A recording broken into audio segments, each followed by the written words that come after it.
Howdy Moz fans, and welcome to another edition of Whiteboard Friday. This week I want to talk a little bit about Google's strange and overwhelming, in some cases, bias to fresh content. And I want to give a shout out to Glenn Alsop, who had talked about this a little bit and written some blog posts exposing some of Google's priorities around freshness, or what feel like priorities for them around freshness.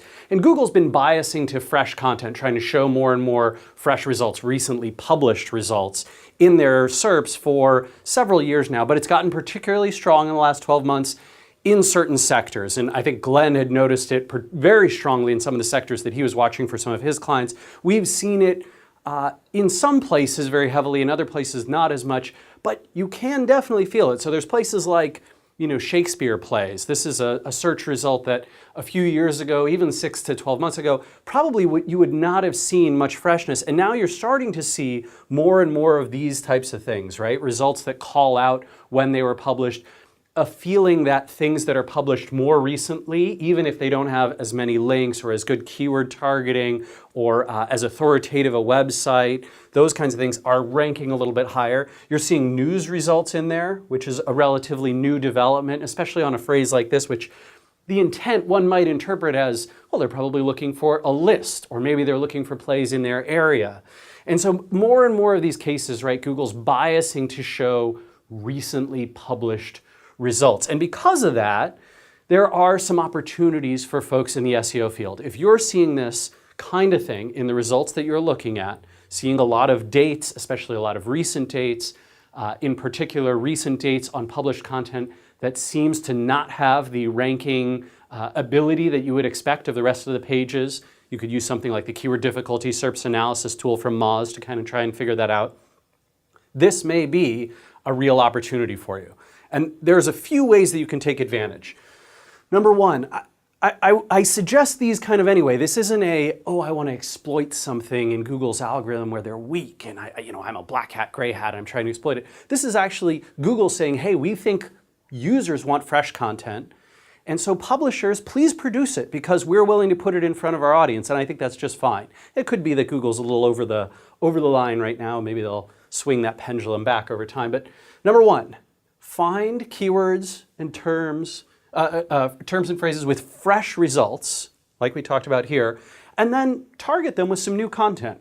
Give this a try, right? Essentially, if you're looking out and you're saying, gosh, this is a hyper-competitive keyword. I'm not sure that I could normally rank here. Let me see if I can get there for a day or a couple of days. Do I have the ability to start ranking on fresh stuff? And if you can't hit the front page, the first page of results with that particular phrase, try a little bit longer tail keyword term.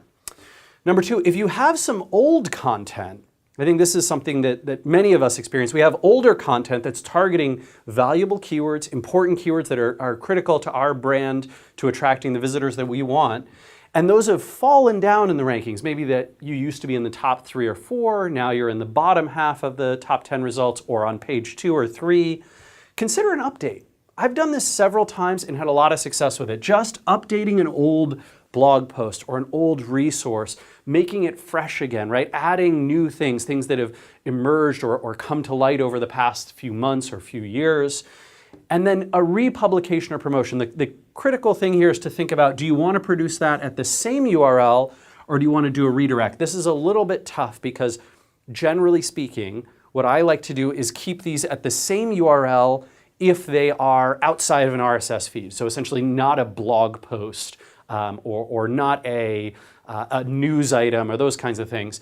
And I like to do the redirection when it's, hey, I'm rewriting this old blog post. I've got a new version of it. You know what? I'm going to 301 redirect that old version to the new version. Or if I really want to keep it available at the old URL, I'll use rel canonical to say, hey, this is the more updated version. There's essentially a duplicate, just a more recent duplicate. And here's the old one if you want to see that. Number three, if there are some hyper-valuable keywords that are consistently showing fresh results, right? You're just seeing this over and over and over again.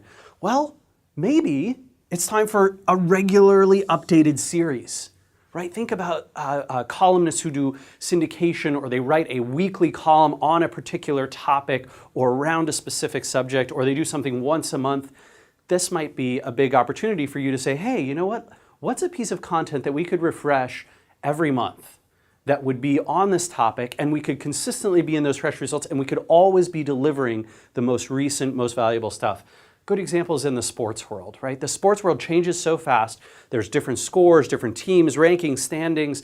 An old page is nearly useless. Unless you're updating that page every time there's new information, it's not that valuable. And so I think those are exactly the kinds of places where you might consider some form of regularly updated either series, new posts, new publications, or a single page that you're regularly updating.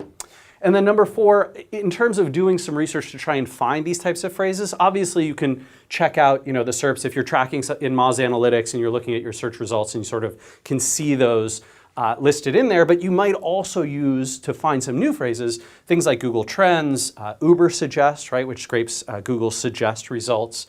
News sites, a lot of times when things are published that are news-oriented, people will be doing searches around them.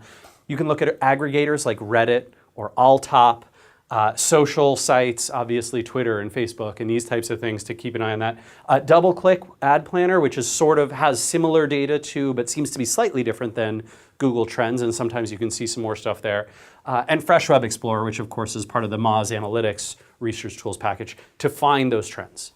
Last thing I'm going to say on this, there's a few rules that I have for fresh content. First off, fresh content doesn't just mean recycling and republishing. I realize that because of this bias sometimes, and Glenn pointed this out in some of his posts, that you can take advantage of this simply by republishing similar content again and again. I would highly recommend it against doing that. I think you're putting yourself at risk for things like Panda if you do it at a large scale, or for manual penalties, or for having low click-through, low engagement, high, pogo sticking back to your page, back to the search results. That kind of stuff is dangerous.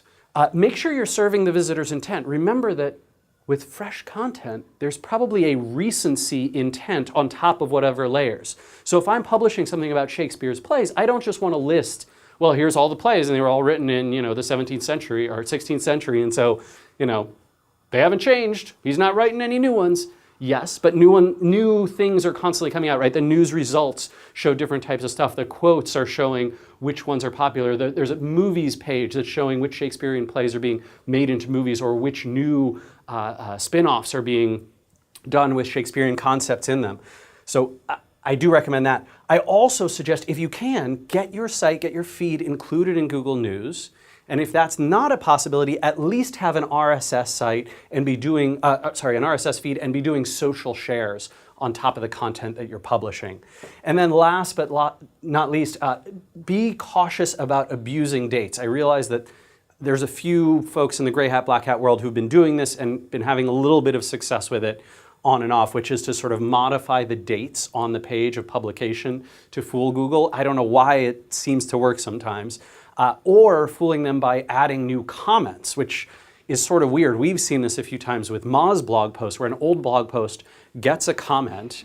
That comment has the date of the comment's publication, and that actually will make the results show up with that newer, fresher date, which is a little bit awkward and odd. I don't think that's a bad thing if it's just happening naturally and Google happens to be messing up, but if you're specifically abusing it, I think you could get into trouble.